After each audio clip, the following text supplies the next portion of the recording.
Hello and welcome to the Movie Podcast. My name is Shahbaz and I am joined in this beautiful summer weather, in this sunny day, in this sunny Father's Day, to these two daddy-os right here. Daniel and Anthony. Daniel, how are you doing today? I am doing great, Shahbaz. I thought you were, I'm like, do I have children out there that I do not know about? Well, I mean, this is the time we find out. I am the father. Oh, wait, what? I mean, we're all fathers, technically. We're all fathers Right. of the movie podcast. That's true. You know, the movie podcast has three dads. Three dads. Yeah. Yeah. We take it every couple of days. We have custody of it. We- Was it Maury? You are the father. Yeah, exactly. Yeah, we're all there. And Jerry Springer, rest in peace, Yeah. to him as well. all of us, we're all the fathers of it. And I like that. Yeah, in the name of the Father. Speaking of that, Anthony, The Godfather. the Godfather. How are you today? I'm doing good. It's hot outside. Yeah, it is. I don't isn't like it. Yeah, I like last week's weather. Last week's Ew, weather what? was. It was like rainy and No, foggy and Bernie. I like it when Bernie. it's Yeah. it's Oh, yeah, it was- lower Not Bernie Sanders. No. lower double digits in the 20s. You like the 20s, eh? 20. Today's Yeah. 20, right? Though, isn't Today's it? like it's gonna. I feel like it's gonna be like 30 with a humidex. I know we're going into the weather. Humidex now. The humidex is always the Because right killer. now it's 23 Celsius, which I believe in Fahrenheit is 6,000. I could be Yeah. wrong. Yeah. It's like 82. 82.6 Fahrenheit. I don't know why. Why do Americans use Fahrenheit? Why large numbers? Yeah. Just keep it. It just seems ridiculous. Like if someone told me right now it's 80 degrees outside, I'm like, don't go out. Yeah, that's hot. Like, oh my God. You will turn to mush. That's an oven. Yeah. Just ash instantly. Yeah. You're going to be like Dr. Doom or Dr. Doom at the end of Who Framed Roger Rabbit. Oh, Just okay. Liquid. I'm like, Dr. Doom? Not that Dr. Doom. Okay, yeah. gotcha. Yeah. Judge Doom. Judge Doom. My bad. Yeah, sorry. A lot of names out Judge Jumi. there. Judge Judy.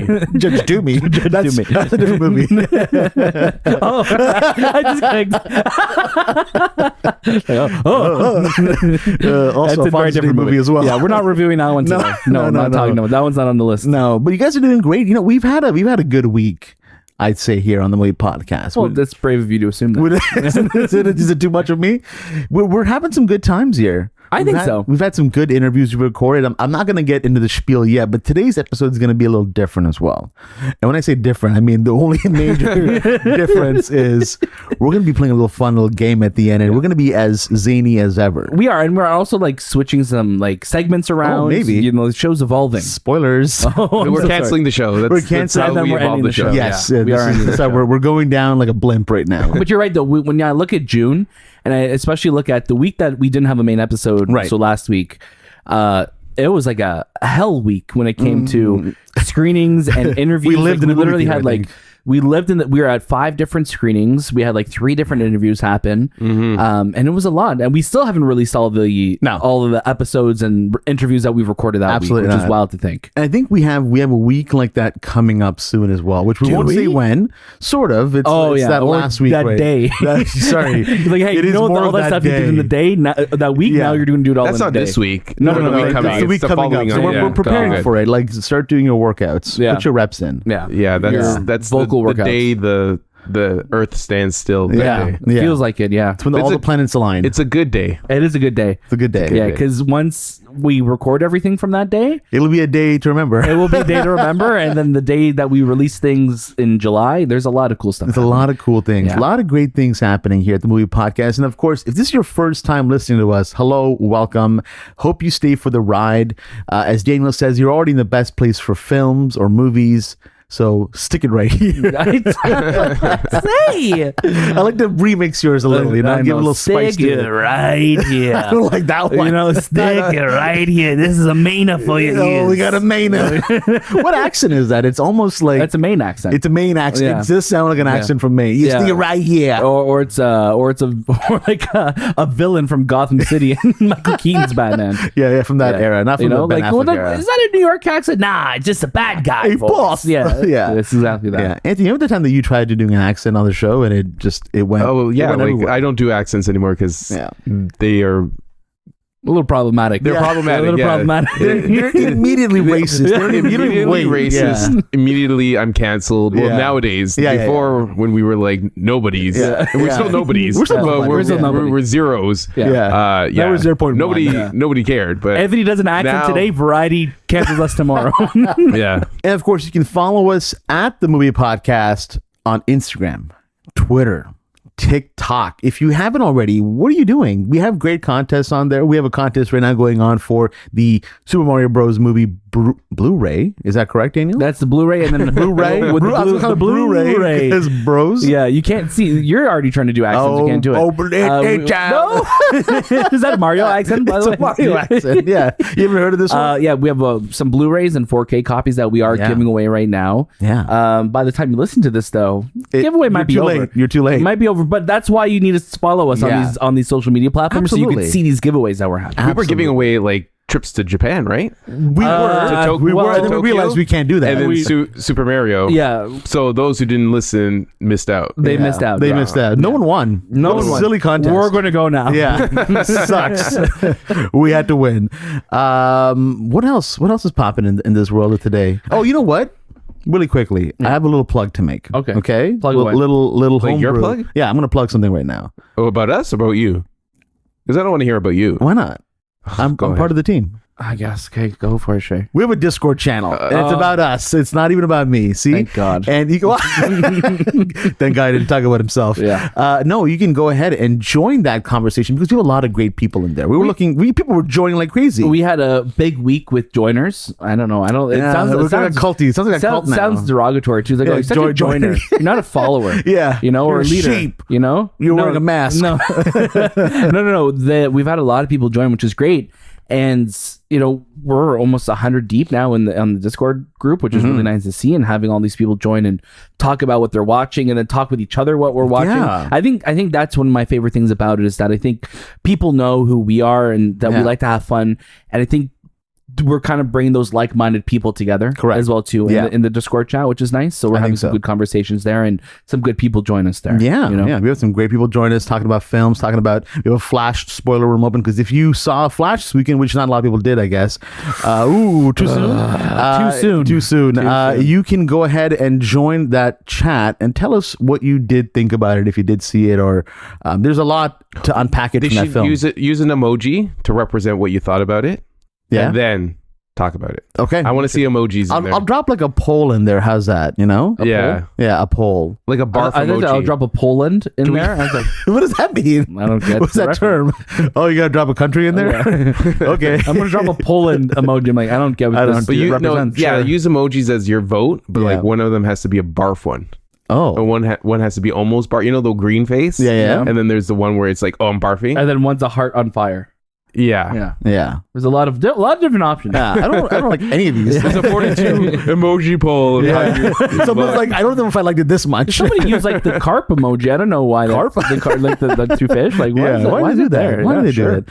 But there's some great conversations happening in there, and I love when people kind of join that room and tell us, "Hey, I just listened to X review," and I'm like, "Oh shit, they hated it. They hated us. They're coming for us right now. Now they're here to air us, and they'll be like." And I loved it. Oh, why did I start reading your message with such anger? We're always like on the defense. 100%. Yeah, we get some really silly comments sometimes. Yeah, never in the Discord. Never in the Discord. Discord never in the Discord. Is great, but like on like episodes, we'll get comments even like in person. Like we have weird people. Who's talking to you in person? We can't talk about it. That's true. Legally, we can't. The NDA doesn't allow us to. What NDAs are we signing? My God, our own NDAs. Yeah, that's true. It's true. Well, again, all the show notes available in this episode give you all the clues you need to get to all the right places. Blue's Clues. Look behind you. There's a clue. Hopefully not.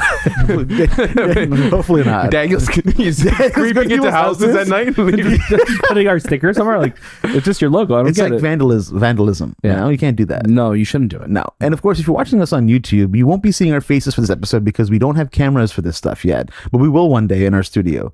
And until then, you can leave us a like. You can send us money to buy a camera for this room. You can give us a super thanks. There's a super thanks thanks on YouTube where you can like tip us in a sense. It's like, I feel like we've never got one yet. Yeah. Hopefully one day we will. and we will A super thanks? a super thanks. What if it's like $1,000 one day? Yeah. I think I think you could do 1,000. I think that's the most you can do. But that would be great. That would be really cool. I would cry. We'd get cameras the next day. Immediately, I'd buy them on the spot. Super thanks. Yeah. Any announcements, anything, Dane, we should know that the audience should be preparing for on their next test? I mean, for the next test, listen, there's all I'm going to say is that there's some incredible episodes out. You know, the rigmarole. Are the rigmarole. You know the rigmarole? I don't know if I like it. Well, you got to get used to it. The rigmarole is here to stay. It's coming to town. There's some incredible episodes of the movie podcast out, including our spoiler-free review of Elemental, our discussion with the director Peter Sohn. Why'd you make him cry, dude? Dude, let's talk about that for a second. I was just asking him a question, and I think I just asked him the right question. You were like, why does your dad not love you? Yeah, and then Peter was like, what?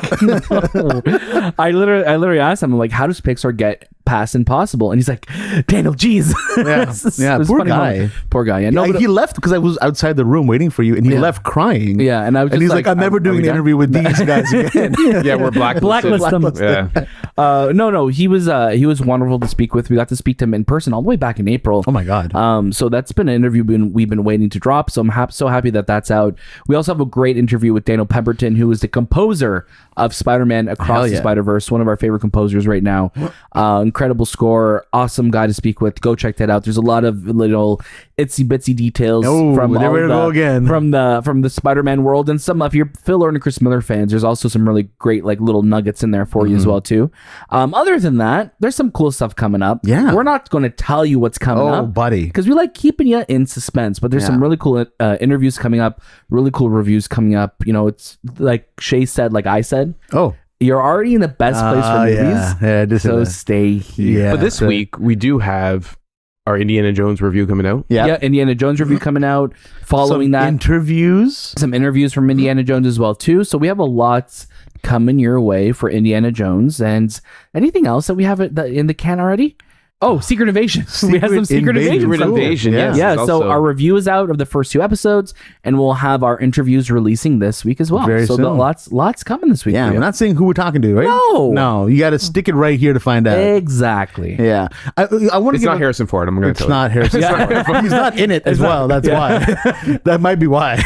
Anyways, in Toronto, though, I just want to give a quick little shout out. We did get a chance to visit. Shout outs again, eh? Yeah, this is a good one. Plug it away. Plug it away. Yeah. Plug it in.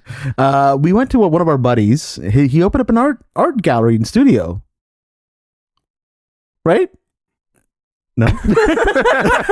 I'm waiting for Daniel to say something, and I'm just like, you give me such an angry look. I was just looking at you, just like, say it, man, say it. No, of course, 100%. Our good friend Brock, and News at Muse. News. Their shop, their own print shop. Photography photo studio, everything. Yeah, it's beautiful, and it's right in the great city of Toronto, and it's in a great location near the TIFF area. So TIFF is coming around the corner. Why not do your photo shoots there? Yeah, so huge shout out to our friend there. Go check them out on Instagram. We have all their links also below. News and Muse. Yeah, that's pretty cool, right? We had a good time there. Yeah, it was awesome. I'm curious because they took a lot of photos of us. They did take a lot of photos. So I don't know what they're doing with those photos. Oh, I think I know. I'm just curious. Like, are we going to get those photos, or we're just going to go and we're going to be like stock photos for some reason? Wait, do you have hepatitis? Oh man, why is it the 3 of us? 2 out of 3 people have hepatitis. Guess which 2 of these? Why is it us 3? 2 of these gentlemen don't have fathers. Oh my God, no! Guess which one? Happy Father's Day. No, Happy Father's Day. Who's sponsoring these ads, by the way? What are these ads at this point? This is the devil. Whoever wants to sponsor us. I don't think we're seeing money from these ads, though. But they should if they want to. We're down for everything. What if it's an attack ad from like Mother's Day? Why do Mother's Day and Father's Day have beef? These men are the worst. Why fathers. is it the same day? Sorry. Why isn't it just called Father's Day? Father's Day? So what I'm learning from my family in the school system is that Mother's Day and Father's Day are very problematic. Because some kids don't have parents so like, and I get it, and I'm curious to see if that's going to change going forward, because when I think about school growing up and like those times coming, like whenever those days were coming close, it's like you'd spend like the days coming like, here's a handprint or here's a footprint, or like why, like footprint. You know what I mean, like it sounds like a crime now. No, here's my DNA. So I remember doing that, but I'm curious, like going forward, is that gonna we used to do a lot of those as well. I remember remember. Now, see, here's a little fun fact about me. I don't have a dad. So if your dad, you're listening out there, do you wanna come and meet me? Yeah, no, I've never met my message father. into the show if Father's you want Day to. for me was always like a tough day, I'll be honest, because I didn't have a daddy. I don't know why I'm saying it like that. My grandfather, though, really close with him, so I dedicated my Father's Day to him. But again, Dad, if you're listening out there, I want to play Right catch. into the show? Right into the show. Let me know you're out there. This is too dark? Okay. No, it's fine. It's I fine? mean, you're making the jokes. Not I am me. making, but I'm also making the cries. Yeah, I'm also cries, crying as well. No, damn. we're all good here. What are we watching? I think one of the first changes we're making to this regime is we're making our what we're watching right at the top of the show. Yeah, we're gonna get right into it. I think it works because like our banter, we're already here. Yeah, so we're might as already well talk bantering. about what we're watching, right? Anthony, what are you watching, man? I've been watching quite a bit. Dark okay. Side of the Ring. Yes, it came it's out so again. good, so good. Yeah. It's season 5, Season 4 or 5. Yeah. Really, really good episodes. They started off with the story of Sonny and Chris Candido, and then they did Magnum TA, and then they did the what was it? The last one I haven't watched yet, but I think it's the family of the something. But but really Yeah, good. Really good. I love just the way they document these wrestlers. Nice. Because it's just a story, a part of the wrestling business you just don't know about. Yeah. It's all the little secrets that you don't know that happens behind the scenes that I guess wrestlers would gossip about throughout their career, and you don't really see a lot of that anymore. No. Because at that time they call it kayfabe, meaning whatever they were in the ring, they were also in real life. Right. So now it's with social media, personalities change. They can't be really a heel when you're doing this and that, and you're doing all your other things It's outside the Graham of Dynasty, by the way. the Graham Dynasty. Yes, they were based out of like Florida, and really, really cool. Been watching that. I've been watching The Idol, which has been a hot topic in Hollywood these past few weeks because of the subject matter that's presented on the show. Right. I'm in the boat where there are parts of this series where I can truly see, it's over sexualized and the script is really really awful at times. Yeah. But then there are parts where like I'm intrigued. I'm actually enjoying what I'm watching. Okay. A lot. Like I know when I'm watching something and I'm not picking up my phone, there's something grabbing me. And there are little things that are really, I wouldn't do that, or the approach probably wasn't the best scenario. But I think what they're trying to portray is interesting. So it's a weird story. Like I also like that it's all shot on film. It looks good. It looks really good. It's very like it has like this very film look to it. You see the noise, you see like the light bleed. The way it captures light. It's beautiful. Yeah. I think Abel being in this is putting me off a bit. Like he plays a shitty character anyway, but just seeing him act is weird. Yeah. I'm in this boat where there's another boat. How many boats are you in, by the way? When someone's so good at something and then they go and transition to Michael Jordan going to baseball. Exactly. Abel's not Lady Gaga, who transitioned really well into acting. I just feel like he's just not there yet. Maybe this is a too big of a role for him, or he's trying to pour his heart and soul into it too much. But like I'll watch all the other episodes. Yeah. Lily Rose Depp is fantastic. It has a very catchy song. She has this song we played in the car. Yeah. It's really, really catchy. Yeah, you took off your shirt when we were playing. I took off my shirt. Wasn't sure why. Yeah. But yeah, like I get it. I get what people are talking about. I think there's a better story in this series, and I truly wonder what it would have been like if they continued with the original director and let her tell the story rather than him. Barry Levinson, who Sam Levinson. Sam Levinson, his dad. His right? dad. Oh, it's Father's Day, so it's okay. It's fine. Sam Levinson, he has this approach where he thinks he's smarter than you. I was just listening to him one day. I'm like, oh, this guy thinks he's smarter. He's the smartest person in the room. Yeah, but he's not. Or he has but then the edginess that he has is too much edginess. It's hurting him. So his smarts are not really helping him in this scenario. I felt that with Malcolm and Marie. I was like, this is a movie made Yes. by someone who thinks they're smarter than me. Yes. Yeah. 100%. Yeah. And he has like this auteur couture type of vibe.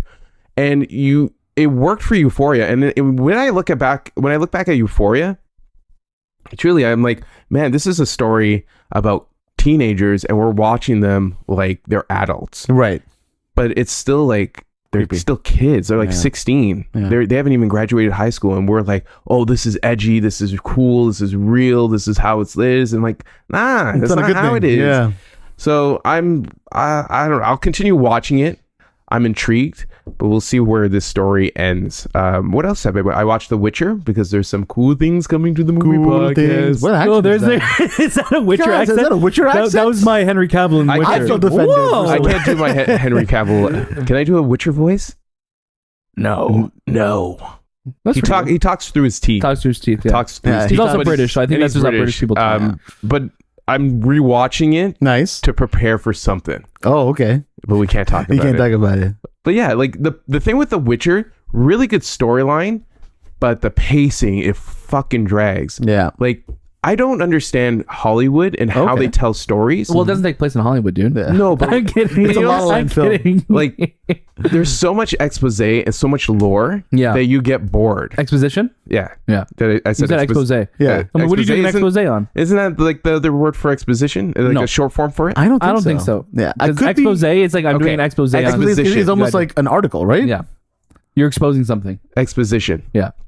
That you kind of get tired listening to it, and it's a lot of lore. Right? It's a lot of lore where there's such a better story when you cut it down. Mm-hmm. You don't need to know every single name and there's a lot of episodes in this story. They're like hour-long episodes. You're like, fuck, this is tedious, but at points you're like, oh, this is really, really good. Yeah, this is really, really good. Yeah, but like Hollywood, they don't know how to start or like trim down the fat of a story and really get to the main point of the movie. Well, I honestly just think it's something that like, or the series. I think because it's on Netflix and it's a streaming show, they see it as an opportunity to, we could adapt the books and include everything that's in there and tell a 10+ hour story. And also we want you to stay here. And we want you to stay here. Right? So it's just longer form where you don't need that longer form where I think there's a better story when it's maybe toned down a little bit.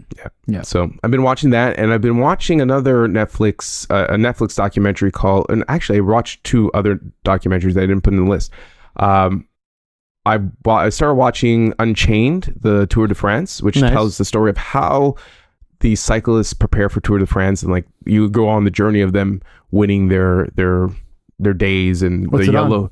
It's on Netflix. I did the first episode. It's great. It's pretty wild. Like just the amount of adrenaline rush you get from it, as well as learning about these cyclists and what they go through and how they perform. And some of these guys, they go so fast. Like when they get into an accident, it can like end their lives or they can end their careers. And some of the crashes in it are like horrific to watch. Horrific. And you will get to understand each and every team that's part of the Tour de France and what this journey really represents to the whole like French community and even the cyclist community. It's like huge. It's so big. I honestly thought that it was like, and like, again, this is just my own ignorance for not knowing, but like even with like Le Mans, I didn't know that Le Mans was like a multi like day events, and same with I only found out during Ford versus Ferrari. Exactly. And same with like when I'm watching this, like the Tour de France one, it's just like, oh my God, like this is like a 3-week event. Yeah. Like I thought it was a day. Yeah, I literally thought it was a day, race, but like I didn't realize this is like this long massive event, right? Absolutely massive. Yeah, but it's intense, and I remember you telling us about it that you were watching it, and I'm like, oh, I'm gonna put this on. I'll check it out too. And it was like, it's really good. Dude, my heart was pumping watching. And I'm like, it was intense. They need to create a dramatization of the story because I think it would be fantastic on screen. Another doc that I watched, which was on ESPN, 30 for 30. Espen is the American Gladiator story. Nice. And how the American Gladiators started and where they are now. Really interesting story. I grew up with American Gladiators. They were just like, wrestling and WWF at that point, or WWE. They were like larger than life characters. But, the difference was that these American Gladiators were going up against people like you and me, or just regular athletes or regular people. I'm a regular athlete. Who would have to go through the obstacle course and get to and beat the American Gladiator. And man, imagine doing that every day for like your body, and you're dealing with like non-professionals, and you have to do all these crazy stunts to keep them from winning. It's at times really, really wild. So the story, and Netflix also has one too, but I don't know. I don't think it has come out. But American Gladiator is just a really, really interesting dynamic, because it is the first of reality TV. Right. Because they were real characters. Right. These were real people. These were real hits, real competition. So before Survivor, before, like the Japanese game shows where they would like throw them through foam pads and all that, it was American Gladiator, which started in the 80s, 1889. Yeah, and from that, you've seen so many, like Wipeout and MXC and all that stuff back in the day. Yeah, like, it all really originated from this type of dynamic. Yeah. So, yeah, that's been what I've been watching. I love it. That's amazing. There is something, though, that I kind of forgot to mention in the beginning, and I'm kind of upset that we didn't mention it. What was it? The movie podcast was on CBC. Who watched that, though? Yeah, I didn't even watch. Who watched? That's the thing. Who watched? Yeah, we were on CBC. The Canadian Broadcasting, and not even just the CBC, the national, the fucking national CBC Radio. Yeah, a written article. Yeah, carrier pigeons were delivering newspapers. Yeah. Most wanted posters FBI had us most too. wanted. Yeah, cops. We were on everything. Cops. That was a lot of fun. So I remember that was during Hell Week. We did that. Yeah. And that's why it feels so long ago. But we did that in between screenings, and we were just truly honored to be asked for our expertise, talking about TikTok, talking about how we consume stories now and consuming shows and movies in parts, and relics from the past now being popular again. It's a great conversation. It was a good conversation. There's a lot in the article that wasn't in the video format of it that was on the national. So definitely look at both. The links will be in the bios and in all the information that you see. Check out our social media as well, because we have posted it on there also. Definitely. But yeah, read the article. Huge shout out to Eli Glasner for interviewing us, for talking to us, and we got to share some of our expertise. And it was funny because we were talking about it like amongst us. Yeah, the same stuff. Yeah, 100%. Yeah, so if you go to the link in our bio, it's in our link tree. It's like you'll see the CBC article there. The article and the video is there. So give it a watch, give it a read, and let us know. It was cool getting messages from people saying, "Hey, saw you on CBC." I'm like, "Yeah, you did. Yeah, you did." Yeah, why are we so aggressive? Yeah, I don't know why. We're just incredibly humble people. We really are incredibly humble people. And also, really quickly, I'm just also watching Yellowstone. I'm on season 4 right now. I'm like halfway done. You're burning through it, eh? I'm in love with this show. I was in Texas not long ago, and I'm so bummed out. Even though the show doesn't take place in Texas, they obviously love Yellowstone there. So they had so much merch there when I was there last time, and I wish I picked up a cowboy hat at least, or a gun. I think they gave one to me for free when I got to the airport. To be honest with you, so I couldn't bring it back. Sir, you didn't check this with you when you flew? You're a stranger at this point. Yeah, it's open carry there, so it's fine. Yeah, man, I just wish it's such a great show. That's like really good, man. Cole Hauser's my favorite. Rip, he's a fantastic character. I love Kevin Costner. Oh my God, everyone, Beth, such a phenomenal. Oh, are you excited to finish the show and go do the spinoffs? Yes. Or I don't know if maybe, I don't know how I'm gonna do. I think I'm gonna finish the show and do the spinoffs then. Yeah. Probably because it takes place before. It's right. It's not like I'm excited to see Harrison Ford. And I haven't watched any of those. Yeah, I haven't watched it. So there is it 1923? Yeah, and then like 1887, something like that. 1422. And that's gonna be the next one. You think we're gonna go all the way back? What year? What year one? Jesus Christ! with the Yellowstone Ranch. Yeah. Why is he here? He should be in Palestine. What's he doing here? Don't worry, he has his two trusty rifles. Yeah. Damn, wait, he's got his rifles. Jesus with a gun. That's the. I remember one of our first quotes that Anthony ever pulled out was Jesus on a football, and I still don't know if I get it. I was in the name of the Father, the Son, and the Holy shit. Wait, what? Jesus, is that your catchphrase? Jesus, why? That's so weird. Jesus, why'd you have a double barrel shotgun too? Sawed off as well. Yeah, oh, sure. Crucified this. God. Was it the? It was the SNL skit with Christoph Waltz, who was Jesus Unchained. Jesus Unchained, or yes. Jesus Uncrucified. Uncrucified, yeah. And it's also like the Family Guy. I think like when they came back, they did like a Passion of the Christ 2. Yeah. Electric Boogaloo. Yeah. Cool. Let's move on to some news. You were almost late. And I probably was late. I don't even have to say it because you guys are so loud. Oh, don't even. How dare you? First of all, you guys are so loud. You're so I don't even have to do the do. No. That's part of the cult. That's part of the. That's you've joined. You're part of it now. You're a stonecutter now, all right? We should just change our Discord to do. What is this, Morse code now? Yeah, man. Instead of Discord, that'd it's be Morse cool. code. Morse code. Yeah. The movie podcast title. Sorry. You want a Morse code version of the movie podcast title? Yeah. Yeah, and we'll do one in Braille too. That'd be sick. That would look cool. Yeah, that would look cool. Oh, didn't we have a? Wasn't there a jersey that just came out this week that had Braille on it? Yeah, the first jersey. Yeah. Well, what was it for? It was a team. I just remember what team it was. You're messing me? You know what I'm talking about, right? About, yeah. Okay. Because I saw an article about it. Was it a basketball team or a soccer team? You look it up, right? I'm going to look it up right now, and I'm going to tell you that it was baseball. Oh my! Wow, the Orioles. Very close. Yeah, the Orioles, professional sports team ever to wear Braille on their jerseys. Yeah, that's great. Oh, very cool. Yeah, it looks very cool. It looks futuristic. Yeah. So we'll do a Braille. I really like that. Braille version of our great awareness. Yeah, and a sign language one too. And a sign language one as well. Yeah, with like the different hand. Oh, that would be really different cool hands, too. Actually, yeah. I like it. I like that. All right, first order of business today. You know, we've got some interesting news coming out of DC. I don't know if you guys are familiar with Detective Comics, but they're pumping out movies. They're doing a lot of crazy things here. But Andy Muschietti, Andreas Muschietti. We've once heard from someone say Andreas Muschietti, and I was like, who? Who's that man? Who's that guy? Yeah. Andy Muschietti is going to be directing Batman: The Brave and the Bold. It's an interesting time right now because we literally just got box office that dropped. Yeah. And we have this that dropped. We have a lot of Flash, a lot of the I guess the undoing of the Flash and everything now, Yeah.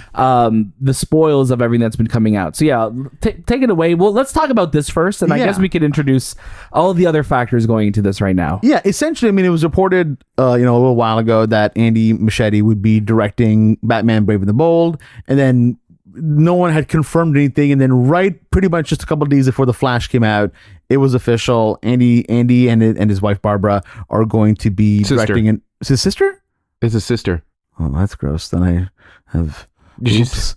No, I'm just kidding. Who knows? I don't know what relationship they have, but I hope I'm pretty sure they're brother and sister. Are you not sure? No, I'm 100% sure. But that was the joke. They're very close as brother and sister. Sorry, I think I'm so used to seeing husband and wife duos. Like you think of Nolan. Yeah, and some other people that I can't think of right now. Barbara Muschietti is his sister. Okay, cool. We have been corrected. No need to write in. Let us know nothing gross here. No, my apologies. Yeah. They are brother and sister, so they will be back at it for Batman: Brave and the Bold. What do you guys think? I mean, we've had some great discussions on this in the past amongst ourselves. There's a lot of chaos amongst the world of DC right now, in the sense that we have already a fantastic Batman series taking place right now, and it's also going to be on Max because we'll have shows attached to it by the wonderful Matt Reeves. In Daniel's studio right now, we are surrounded by Matt Reeves Batman paraphernalia, so it's everywhere. It's everywhere. It is everywhere, which is a good thing. It's not a bad thing. No, because they're also nice pieces. They are very nice pieces. There's a lot to this, Shahbaz. I'll be honest. Give me some of your points. I think Andy Muschietti is a good director. Okay, then that's it. We'll end it right here. Take time. I'm genuinely, I don't know how I feel about this new Batman, because one, we just got a Flash movie that had 2 Batman in it. That's 3 actually. If you have watched the film. I mean, so should we just put 42 at this point? Yeah. Should we are we okay to talk spoilers? You know what? Should we give a warning? It's opening weekend's done, right? Okay, so we're going to give a warning. There will be spoilers for The Flash now. I think it's moving forward. Sound the alarm. We're going to be talking about. Is that those? That's the Flash alarm. It's the whale noise. So we just finished. Okay. I think Anthony just stood up. Anthony and it looks just like he's going to start doing the run that Ezra Miller does in The Flash. Like, dude, you're stretching. I can't stretch. You don't have much of a runway. I got table legs here, man. Table legs. Hey, that's a serious disease, eh? Table legs. So we have a Flash film that just opened up that had 3 Batmen in it. We had Ben Affleck, we had Michael Keaton, who we knew were going to be in it, and then at the very end, George Clooney shows up at the end of this film for some goddamn reason. Yeah. And at least me, and I think it left a lot of people confused, because as shocking as it was to see him, you're also just like, as Barry said in the film, who the fuck is this guy? Like, why are you here right now? It was, just not to cut you off here real quickly, but it was a week of wild endings in films. We got that, and then we got Transformers and G.I. Joe. Yeah. That we were like, what is going on? It just felt like stick anything to the wall week. Yeah, so it's been interesting endings for this week. But then we have George Clooney showing up, and then we don't really know what's going on in the future. Blue Beetle is the first DCU character, right? But not a movie. But Superman is the first DCU movie. I'm okay. That's a little confusing, I guess. But does that mean the Flash isn't part of the DCU going forward? Is there a new universe? It doesn't seem like it. It seems like we're in a really bad spot with it. And Andy, again, like I said, I think Andy's a great director. He directed one of my favorite horror films with It, Chapter 1, which I think is a brilliant film. Part 2 did not meet those expectations or the heights of the first film. And now we have another back-to-back film, which, even if I give the benefit of the doubt that he came into, a messy regime, 3 different DC regimes coming in, he's still credited as like a writer on this. He's the director of this. He's worked on this for the last 3 years. It's a very messy movie. And the box office this weekend, after we've been told that this is one of the greatest films ever made. This is one of the greatest superhero films ever made. This isn't even the best superhero film that released this month. Yeah. And like, I think that's what's shaking me a little bit right now with my faith going forward. I love James Gunn. I am so excited to see what he does with Superman. But I am also very cautious in the sense where it's like, oh, okay, like we're doing Batman, and we also just got Matt Reeves' new take on Batman, where I feel like this Batman's going to feel very studio driven, or I guess James Gunn vision driven, which Ben Affleck essentially turned into that after his appearance in Batman vs Superman. So this is the one that's going to push the toys forward, right? This is the one that's going to push merchandise forward. This is that Batman, that I think we're getting. So it's just interesting. So I'm like, it's weird that I'm not excited for a new Batman, right? Where we just got Matt Reeves, which I think not for his.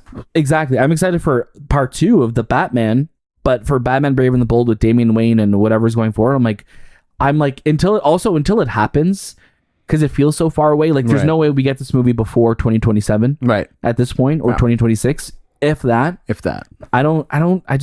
I'm not excited. I wish I was, and it's weird to say I'm not excited for a film.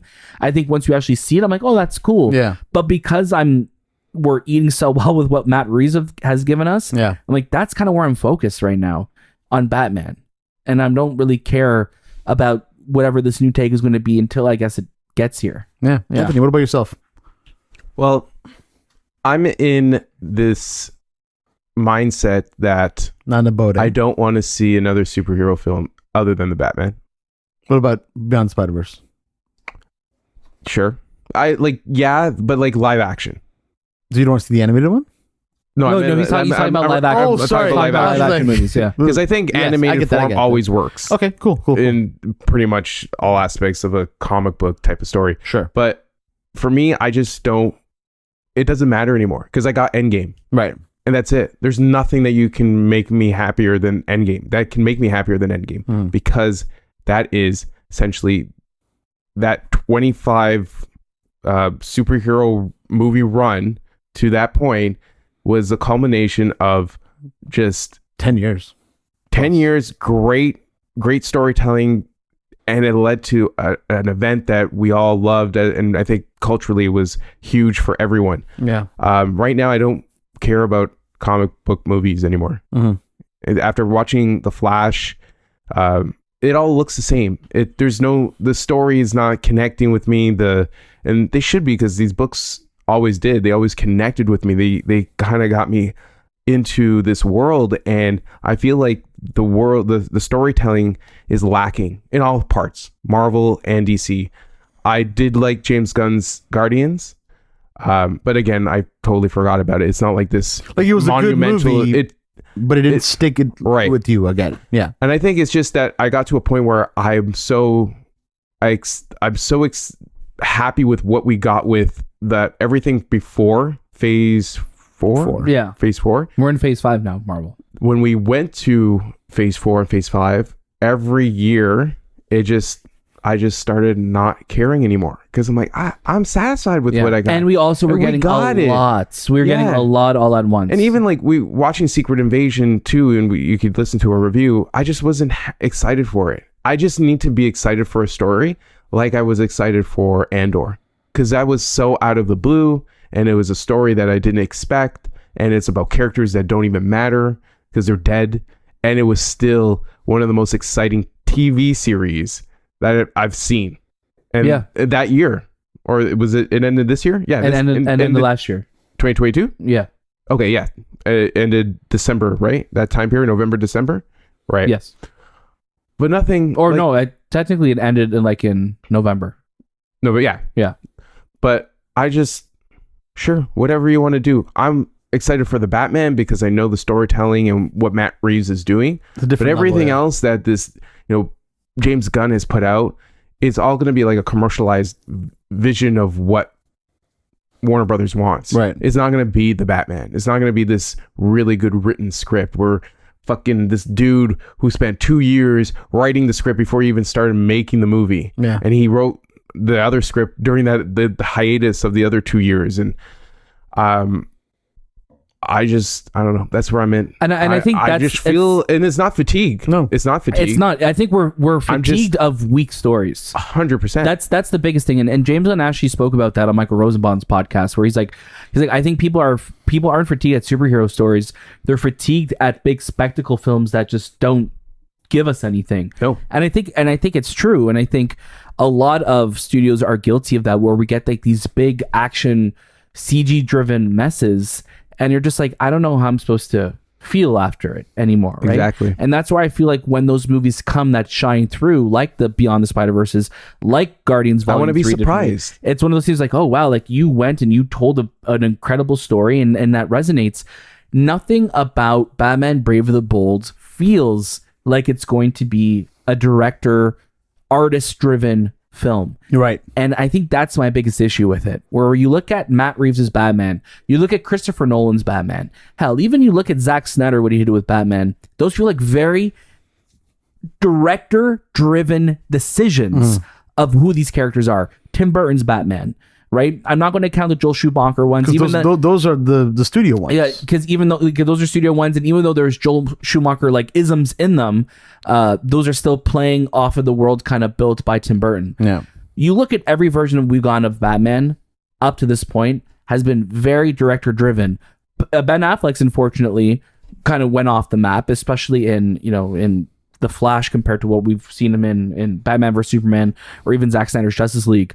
But they feel like artist driven, like we're doing a take on this. I'm putting my spin on what the mythos of Batman is. And Batman Brave of the Bold, Andy Muschietti, like I don't see it. And if you were to ask me like what's Andy Muschietti's style, like I really don't know yet. We don't know yet, right? And that's the thing. I think because of like he's done like 3 big budget films back to back to back.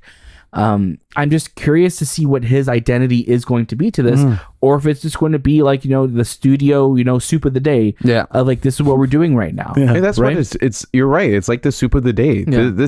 Today is Tomato, The Flash. Yeah. Next week is, or in a couple of months, it's going to be Blue Beetle, and after that, it's going to be Aquaman. And I don't want in these Marvel, soups. We have the same, and it's the same soup. And I'm like, I want something different. Yeah, and that's the thing where it's like, okay, this is DC's second attempt now of trying to create a shared interconnected universe, world, and it's like Marvel doesn't even have to try anymore when it comes to these visions of, because like people just believe like, oh yeah, these are in the same world, we've established these rules.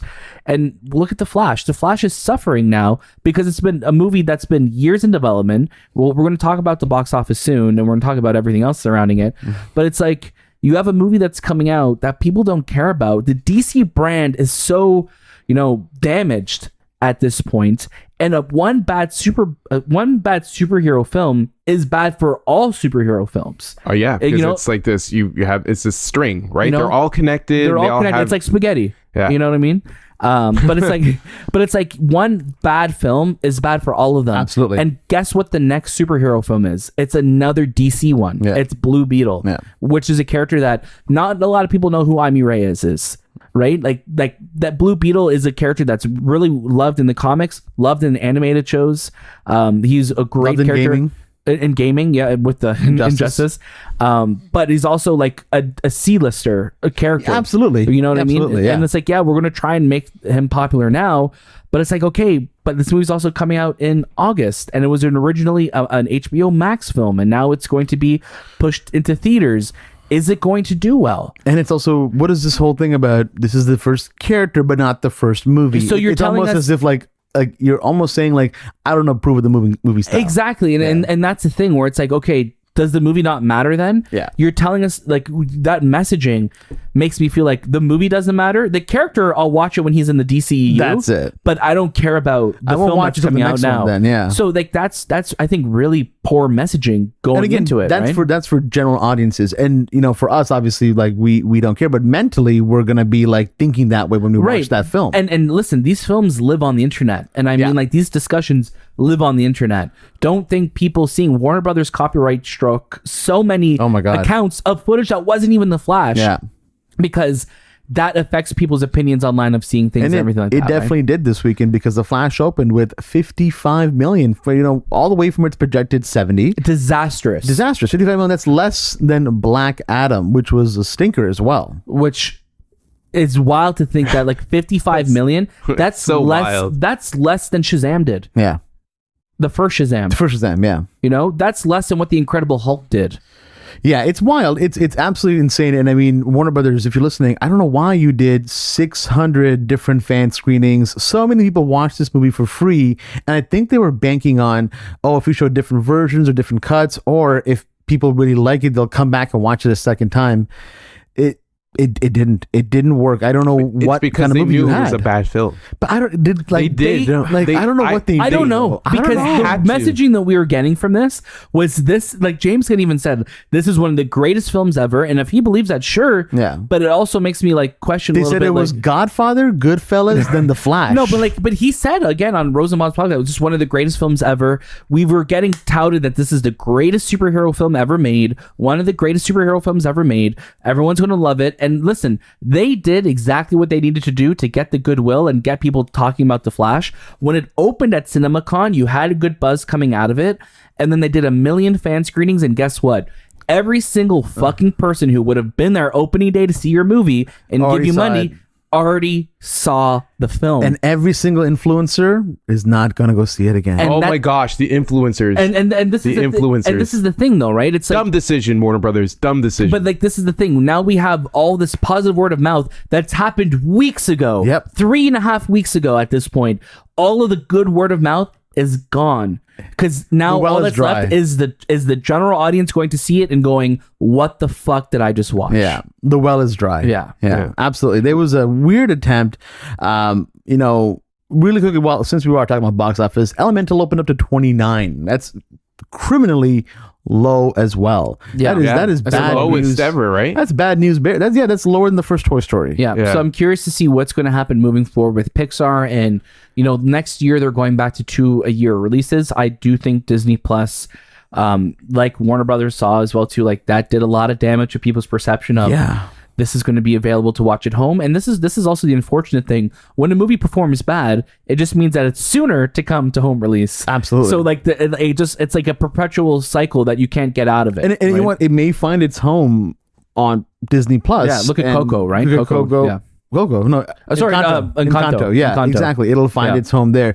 It's just a bad time, and I know they're trying to do Toy Story 5 to hopefully get people back into the theaters, and it'll do well. That's a big franchise for them. You wonder if it'll do well because Toy Story 4 and all those Toy Story 4 still made over $1 billion. It did, but it's just like not a memorable film. No, but it's still the Toy Story will always sell. You wonder because Lightyear didn't do anything.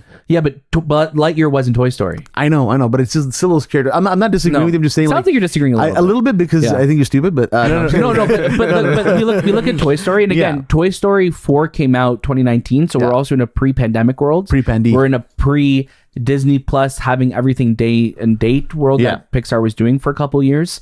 And again, I get why they did it, because pandemic, people were going to theaters.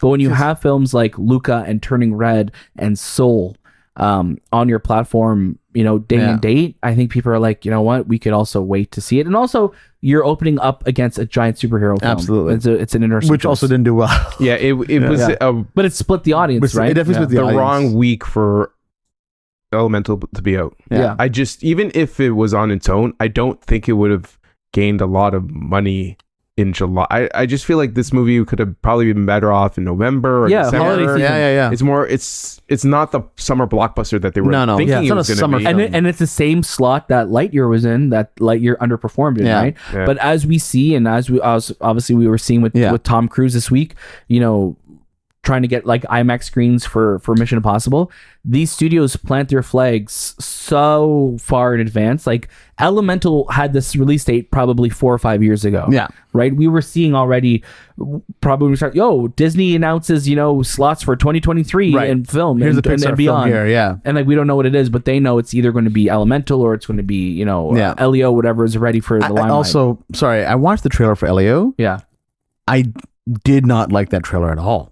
It didn't feel like a Pixar movie. It did not look like a good movie. It didn't have a single laugh. I was really bummed out by that. What do you think is the issue with Pixar though? Like, what happened to like the general audience to just not connect with? Because the story for Elemental is very endearing and it's really nice. Yeah. It's really cute and it has some really important messaging. Right. But what is it? Is it the animation? How they utilize it? Why isn't it like Ratatouille, which...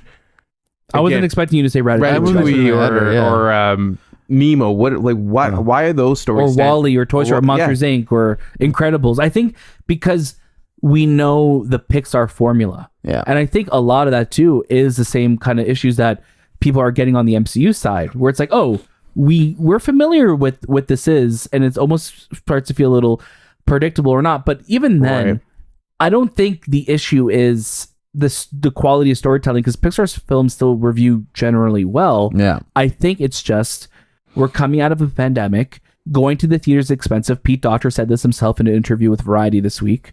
And people are so conditioned to like watching things at home. And I think when people look at an animated film, they think, am I going to take my kids to go watch this? No, I could wait a month and they could watch it on loop as many times as they want. Interesting. Because who needs to rush to a theater to go watch an animated film? Right. Unless it's something like Spider-Verse that has such incredible word of mouth, where Elemental is getting good reviews, but it's not like... It's not lighting the world on fire. But it's not like Spider-Verse where people are just like, have you seen Spider-Verse yet? Yeah. You need to watch Spider-Verse. And I think it's that, and Spider-Verse is also so different than anything we've gone before.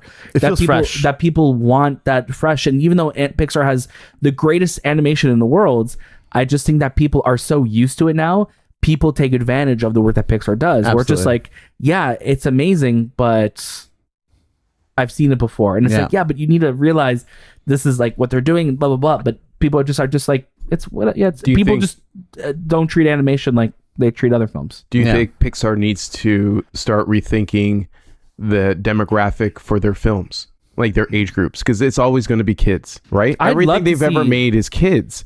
I'd love to see Pixar branch out, or adult, and like more mature content. It'd be so cool to see that's Pixar. Maybe the next step for them, because I feel like at that time when they were starting fresh, it made sense. Okay, we're transitioning from 2D animation to 3D animation. We're going to create these stories for kids, and they're going to grow up with them. Mm-hmm. But kids are growing up so quickly now. Like the moment social media came around, kids who are kids, they don't have a child life anymore. They go to their iPhone and they could watch whatever they want on YouTube, and then they can stream to a social network like Instagram and TikTok, and their sense of wonder has completely disappeared. Yeah. You're right. You're very true. And I think that's a huge factor of it, right? Yeah. We're kids now, where I think of like my cousin who is, just turned 13, and they're in that awkward like I'm a kid Teenage, still, but I'm also a kid. I'm gonna watch more adult stuff, and they're so into a lot more,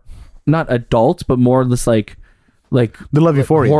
Horror. Sorry, because you said Euphoria, so I was gonna say horror. Oh my gosh. Horror. No, they're into like a lot more like, skewing older. Right. Where if I was 13 and I'm going to the movies for a birthday party, I'm probably seeing whatever Pixar movie opened up or whatever superhero film was open at the time, or like comedy, but like younger PG-13 comedy, right? Yeah. I think that's a huge thing that Anthony mentions is just like the age and the age that we're in right now with the internet. I also would love to see, and I think it's the next step, and I think of what game studios are doing. Like you look at a company like Insomniac, where they were so known for creating their own characters and stories, and then now look, they're doing Spider-Man, and Ubisoft, their own IPs, and then now they're doing Star Wars and Avatar.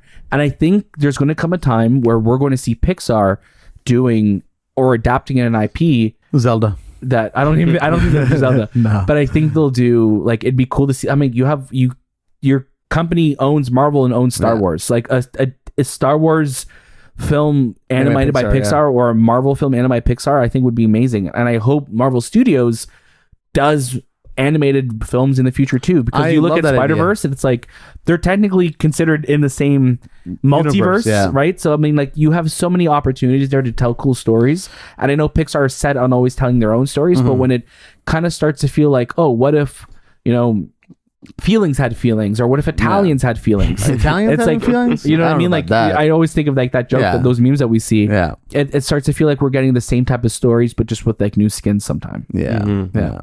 When you talk about new skin, we can also talk about how skin can sometimes look in a movie. Dude, I don't know why. I felt like you were teeing into an ad. I'm like, do we have a sponsor on this episode, by the way? It's funny you mentioned skin. It's funny you mentioned this skin. episode of the movie podcast. Is it Skims? Skims. Kim Kardashian. Her clothing. Are you wearing some right now? No. I don't know. I don't believe you, man. But you look a little compressed. The show, I will. You look a little compressed right now. Yeah. I'm wearing Nike. That's why. Oh, that's true. You always wear Nike. You look good. You look good, man. No one can see though.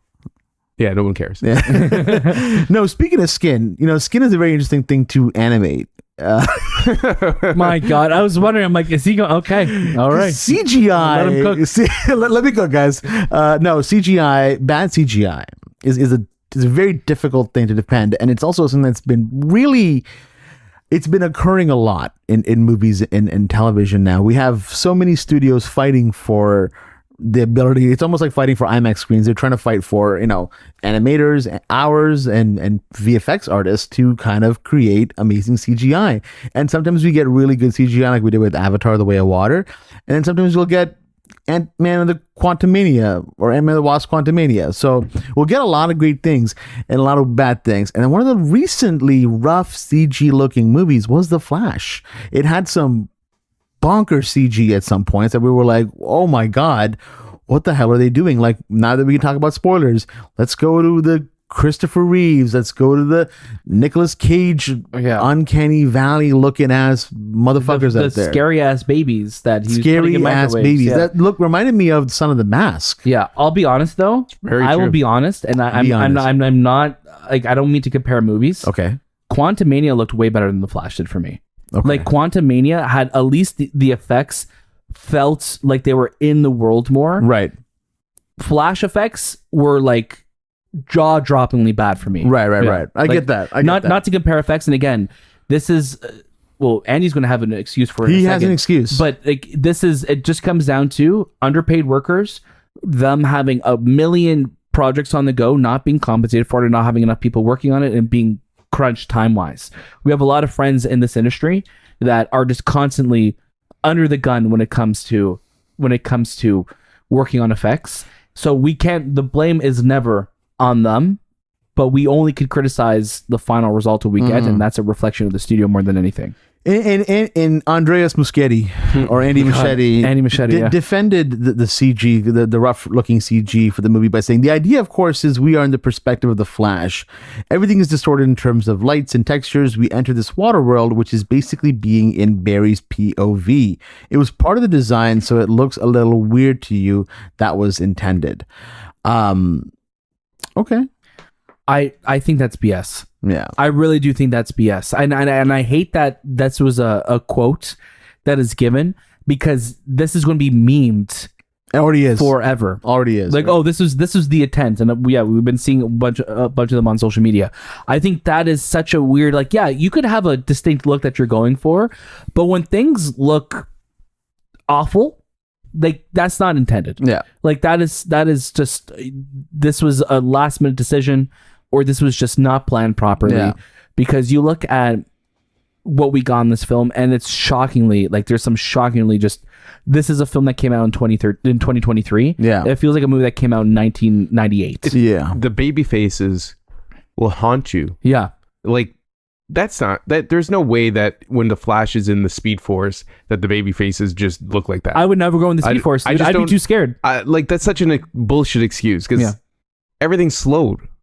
It's slowed down. So why doesn't the baby's face look more like just a baby's face? Yeah.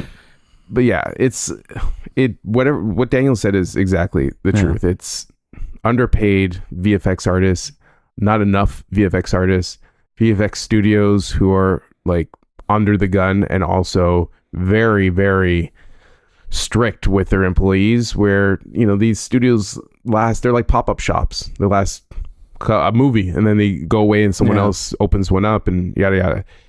They're almost like farmhouses at this point. And it's because we rely on CG so much to create these stories. But some of these stories, you know, when they take 10 years to make, and they go through all these changes, and you don't know what the fuck the movie's about, which the Flash is, you get the CG that you get. Yeah. And we've even had, like, there's a lot of times in the film where it's like the face replacement they did on the two berries. I'm like, that looks strange. Like, but he's on the Speed Force. Like, there's just things that aren't in the Speed Force that look bad. Right. Like, you look at the final battle of this film that's in a barren desert, where it's like, yeah, I get it. That's where the Kryptonians met the humans in this desert. But it actually looked like a desert in... You saw, like, mountainscapes. It looked like a desert in Man of Steel, which Man of Steel effects blow this movie out of the water. Oh, absolutely. You have this film where the two berries are like, they go like foot to foot and they go in a circle, and you've been seeing those clips going around. I'm like, it looks like that in the film, and it's shockingly bad. We have the Flash show that has been dragged for bad CG, but it looks worlds better at moments than a lot of the moments in the Flash, which is crazy to think, knowing that the budget this movie had and now the opening that this movie had. I can only imagine the conversations that are going on at Warner Brothers right now, where they're like, this moment, it's a good CG, man. That's Warner Brothers. No, but like, I'm curious though, like, are they thinking going forward, okay, it's what's the greatest movie of all time? It's like, it's one of the greatest superhero movies of all time. It's, you know, what are they thinking for Blue Beetle? What are they thinking for Aquaman? That's all visual effects. Yeah, you know what I mean? Like, I'm so confused, and I'm so genuinely curious to see what's going to go forward, because this is bomb number 3 in a row for Warner Brothers. Like, I was seeing it could have been Oppenheimer, their 4th bomb. Yeah, but no, they went with Barbie instead. But I'm genuinely curious what's going to happen moving forward with Blue Beetle and Aquaman, because clearly people don't give a shit about the DCEU anymore. No. The damage is there's so much damage done to the brand. It's like Metropolis right now at the end of Man of Steel. You know what I mean? And it's wild to think, because I just spent the first 10 minutes of this episode talking about how much I love My Adventures with Superman and how great that show is, animated show. But on this side, I'm like, on the movie side, this is happening. And it also makes me scared, because James Gunn going forward remembers, like, we're going to have a unified TV, film, video game. Dude, video games take 5-6 years to make now. Yeah. How are you going to be prepped that far? So, like, I don't understand. How are you going to be involved in the production of a video game, but also be directing films, writing films, shepherding these other studios? Not even Marvel Studios does that. Yeah. You know what I mean? Like, we don't have any Marvel Studios games. No.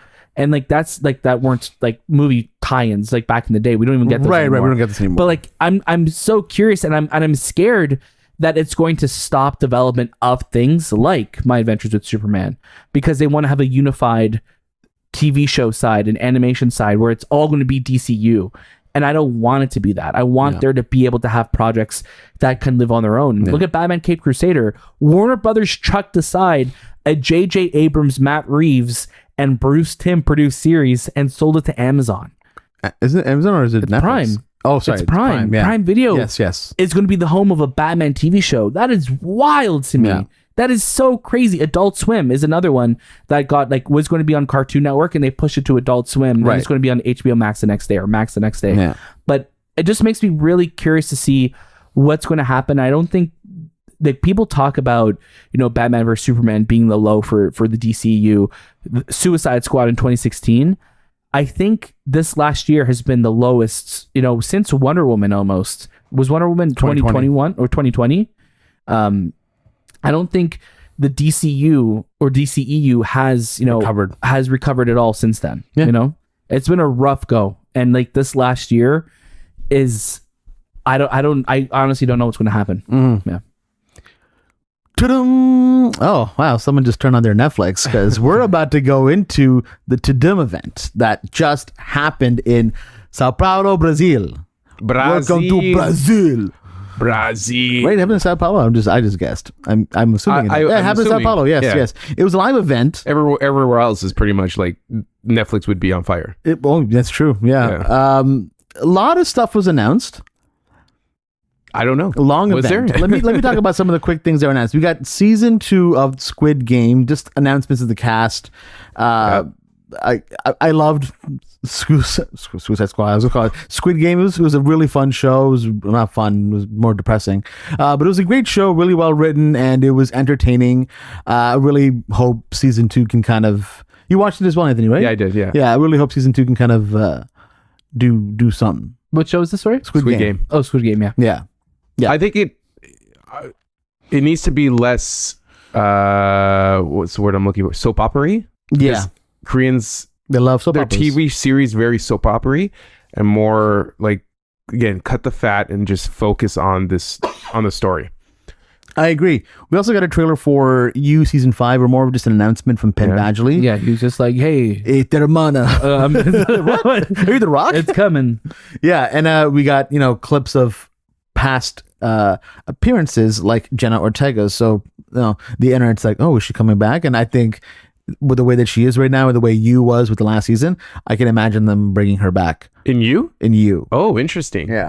That's interesting. Yeah. Because she knows, right? She knows. Yeah. Bridgerton, Emily in Paris. We got a trailer for the new movie starring Gal Gadot. Heart of War? No, it's like Heart of... I would say Heart of Darkness. It's not Heart of Darkness. Yeah, we got that. I can't find it what the name of it was. Bloody hell. But while you're looking for that, Danielle, we got a trailer for One Piece. I've never seen the anime of One Piece. I've seen a couple of episodes. Yeah, did you watch the trailer? I did not watch the trailer. You know why I didn't watch the trailer? Can I be very honest? Heart of Stone. No one's saying, "Hey, we don't know." We don't know. No, we don't know. I mean, it's always like, oh, this is the most number one watch original film based on seconds in the U.S. at this time. It's like, oh, that's a very specific most watched Jennifer Lopez movie in the month of May on the second moon of the called harvest. Mother. Yeah. Okay. I hope so. Yeah. Sure. Yeah. Zack Snyder dropped a behind the scenes look at Rebel Moon. Sure.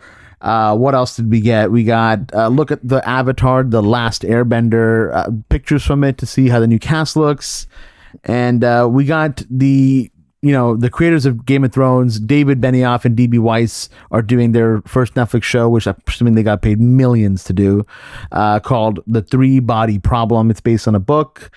So yeah, let's see what's happening. Like, I'll be honest, I think really excited me. Like, I wasn't like, oh my God, I can't wait.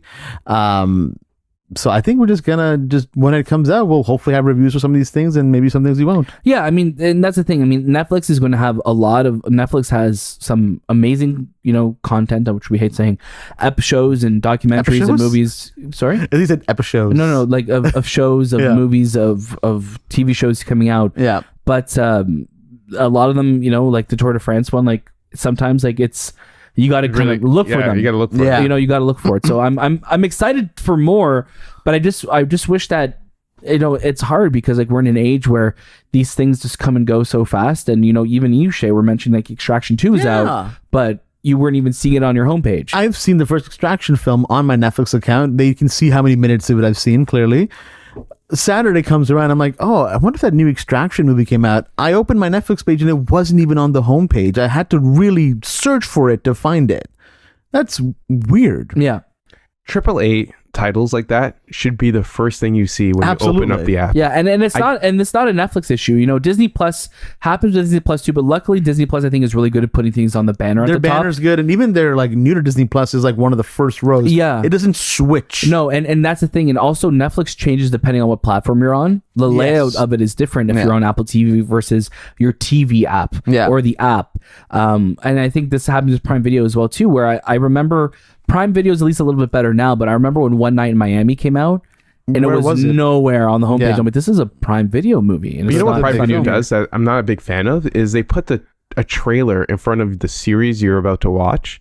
So let's say, for instance, you watch The Boys, they'll put a trailer for something else that's going to be coming out. Apple TV Plus does that as well. And I'm like, and it's like part of it. It's like, I don't like that. I want to watch the series. Like I press play. Don't give me a trailer. Yeah. Market it properly through your platform. Yeah, but that is that's how marketing is now. Because even though it's not an ad, it's like it's still have a skip I still intro think of button. it as an ad, but they have a skip intro button for them. That's like okay, yeah. But they put it there because clearly that show isn't getting the love it needs. It was like but if you marketed more, maybe it will, or maybe they see it as we have to put it here because even if we can market it all we want, people may not know. Utilize the TTC. There's so many. There's TTC, the buses, the no. You're going old school marketing, eh? But what's a picture going to tell somebody what a trailer could? People may start watching and be like, oh shoot, what is this?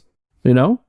But it's intrusive because people who are going into wanting to watch a show, they're like, yeah, I know about Jack Reacher. Like you don't have to tell me about it. You know. Mm-hmm. Yeah, I get it.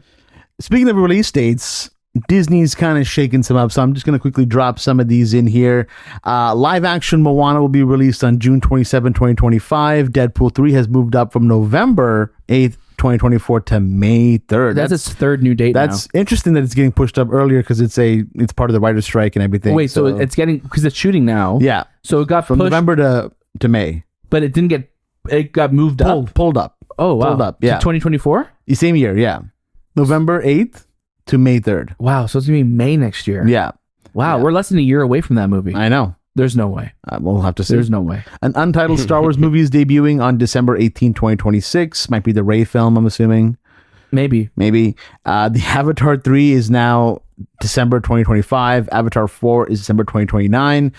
Avatar 5 is December 2031. Goodness oh my God. Me. If we're still doing the show, I mean, I hope we're not doing it like this. Goodness gracious me. That is a huge leap. Captain America Brave New World is moving from May instead of it's now going to Deadpool. That will now be moving to July 26th, which delays Thunderbolts to December of 2024, Blade to February 2025, and Fantastic Four to May of 2025. Kang Dynasty, the next Avengers film, is also getting pushed an entire year from May to May again, but 2026.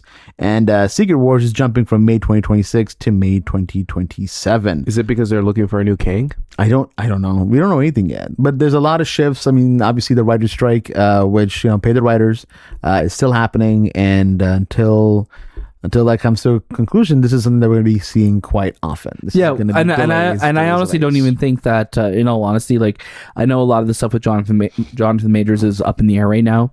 We don't know everything, but I don't even think it's going to be called the Kang Dynasty anymore. Like I honestly think they're going to do either Secret Wars first, or they're going to do Doctor Doom. Yeah. Like I think it's going to really shake up what's going forward. And I think this writer's strike, and I think everything going on with the world right now with superhero films, I think Marvel is going to, dramatically slow down output, especially on the Disney Plus side. Yeah. Should Disney Plus be cheaper then? No. I'm not saying it shouldn't, but I'm saying it won't go cheaper. It won't go cheaper. No, because you're going to nothing ever drops in price. Yeah, you're still going to have like a million things coming to it. But the value of Disney Plus becomes not as valuable as it was the moment it came out. When you knew all these things were coming, or what the plan was for it. There's still going to be stuff coming, but I don't think it will be as much, right? Yeah. Speaking of stuff that came out, there's trailers that we have as well. So trailers. We got to the TUDUM trailers. None of them really stood out to me. I haven't seen anything yet. But we had the trailer for Elio, which I spoke about. I did see Elio. Yeah, didn't do it for me at all. I can't believe that's a Pixar film. Yeah, I was blown away. Have you not learned? Poor Things. What's that? That's the Mark Ruffalo, Emma Stone. Yes, with Rami Youssef. Yep. That's an interesting. Looks cool. Same director as The Lobster and Killing the of Favorite. Did you do the favorite and Killing of the Sacred Deer? Yeah. He's Greek. Yorgos something. Okay, all right. Looks interesting. Cool. Looks kind of like a Pinocchio type of story. Play who? Pinocchio. Oh, okay. I said a Pinocchio. I did say Pinocchio. I was like, who's that? Is his cousin? He lies, his nose goes inwards. Yeah. That's Expendables 4, not looking so great. No. I hope it's good. I just want a good time. Yeah. Because the last one was not great. No. But 2 is a fun movie. Yeah. I don't think this one. I don't think it's gonna be good. Yeah, we'll see. Yeah. We have a fun little game planned here. We haven't done games in a while. The last game we did was something. Okay, we haven't done games in a while here on this movie podcast. And people were like, "Guys, you're not having fun." No. Yeah. I'm not having fun right now. No, you look sad. I want to change your sadness into happiness in a quick second here because we're going to play a fun little game that, Daniel, you kind of just started doing randomly when we were sitting in a theater. And we called it, What's the Prompt? It's very similar to our old game that we used to play on here, What's the Plot?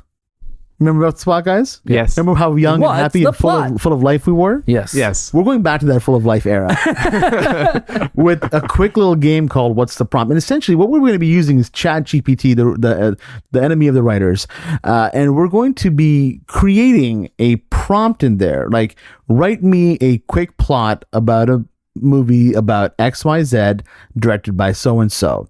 And one of us will read out what the plot is, what the title of the film is, and we have to guess who the director of that film is. Okay, so we don't know the actor, we don't know the director. Actors don't even matter. Yeah. Okay, we just don't know the director. Yeah, we just don't know the director. Okay. Like, we have to guess. That's the game part. That's the game. Daniel, I feel like you were writing one. Do you have a prompt ready for us? I have one. I'm curious to see if you guys will be able to guess the director based on what my prompt is. Okay. And you guys are going to have to guess. Actually, I want you guys to guess, like, because I'm going to tell you what this movie's about, so you'll be able to guess kind of what I put in my prompt. Yeah. But yeah, I want you to guess, like, oh, this is a blank movie directed by blank about blank. So at least give us that, okay? Right. So my movie is called Echoes of Sound. Okay? Echoes of Sound. All right. Echoes of Sound is a gripping and mind-bending film directed in the distinctive style of blank, exploring the immersive world of podcasting and the blurred lines between reality and perception. In this intricately woven narrative, the protagonist, a renowned podcaster, becomes entangled in a web of secrets and conspiracies as he delves deeper into the mysteries of his latest investigation. Can you tell me who directed Echoes of Sound? I'm kind of in the camp of two directors right now. Okay. You can only pick one. Fuck. Pick one. Okay. And then I'll pick the other one. I'm going to say, and I feel like it's too easy if I say this, but I'm going to say it. I'm going to go for the bait. Go for the bait? This is Christopher Nolan. Okay. And you, Anthony? I'm going to say it's a David Fincher. That was my second guess. Interesting. It's actually Winona Ryder. She's directing a movie. Shahbaz, you would be correct. It is Christopher Nolan. Okay. It's a Christopher Nolan style film based on podcasting. Very, very nice. Yeah. There was one that we did that I really liked it's a Wes Anderson film about the chicken nugget, the crazy chicken nugget. Yeah, that was a really funny one. That was a funny one too. I've got one here, okay? Give it to us. The title of the film is called Signals of Change. Oh, okay. It's a historical drama. Signals of Change is a captivating historical drama directed by blank that unveils the remarkable story behind the invention and implementation of traffic lights. Set in the early 20th century, the film explores the challenges, triumphs, and societal impact of this revolutionary invention that transformed urban transportation. Not a lot to work off of. Not a lot to work off of. Can you read me the first sentence again? You want to use it in a sentence? Yeah. Signals of Change is a captivating historical drama directed by blank that unveils the remarkable story behind the invention and implementation of traffic lights. I want to say Steven Spielberg. Okay. I want to say Spielberg. All right. Anthony? Sam Mendes. Sam Mendes. Both great answers. Yeah. Only one of you is wrong. Oh. But one of you is right. Oh, okay. Yeah.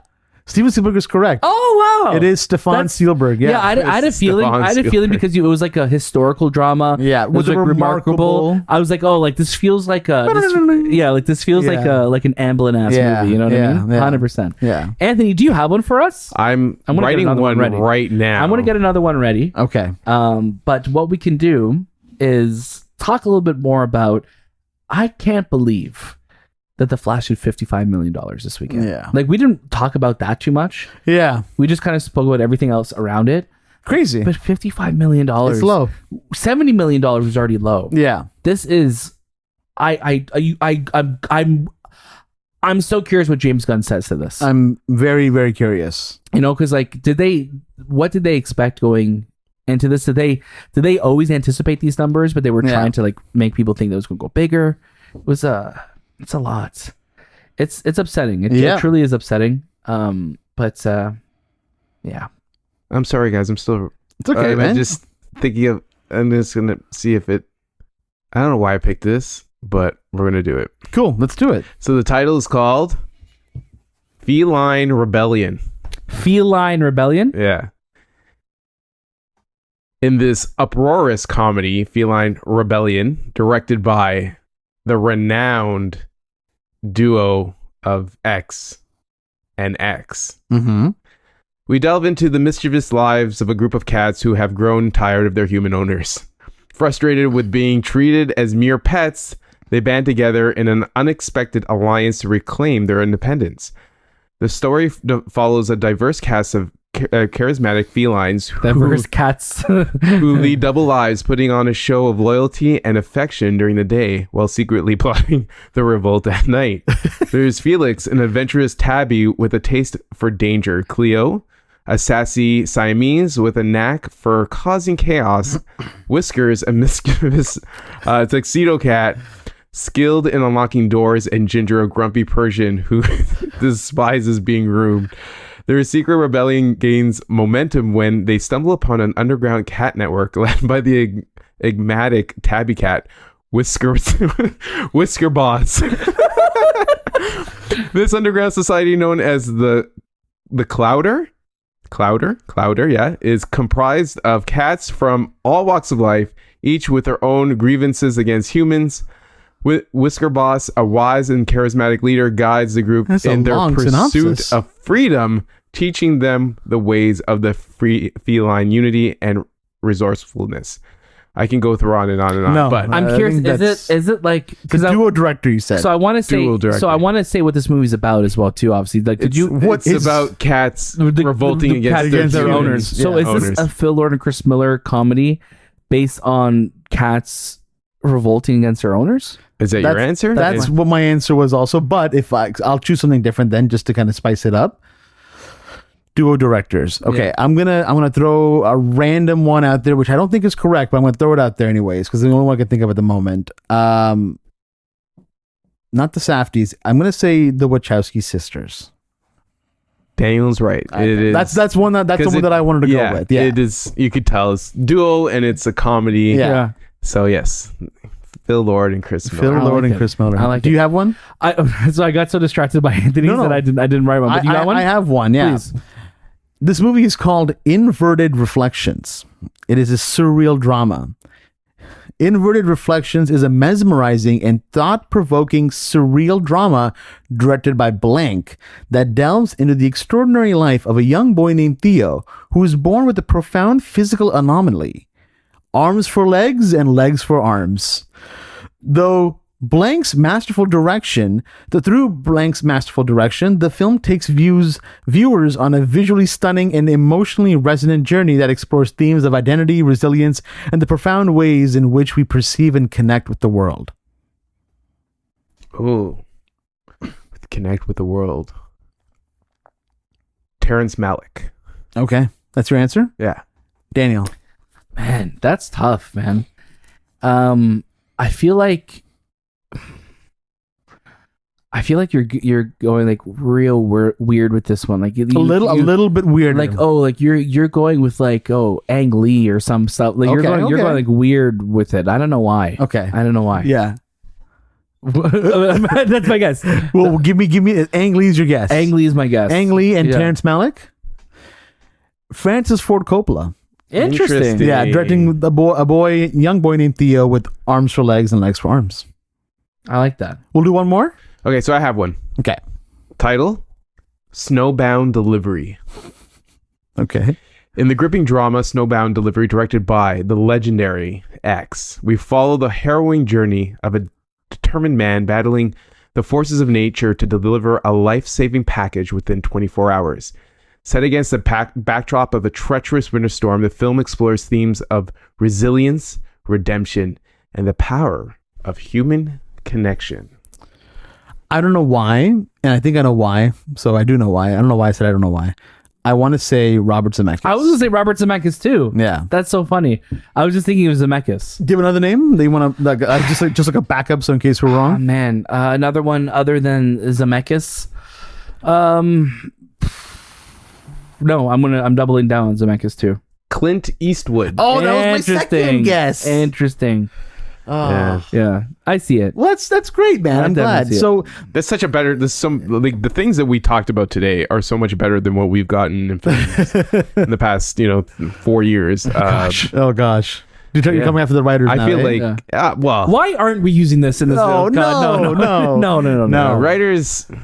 I don't fucking know, man. Like no, I know it's tough, but like that thing wrote me a short synopsis. There was more to it, but it sounded intriguing.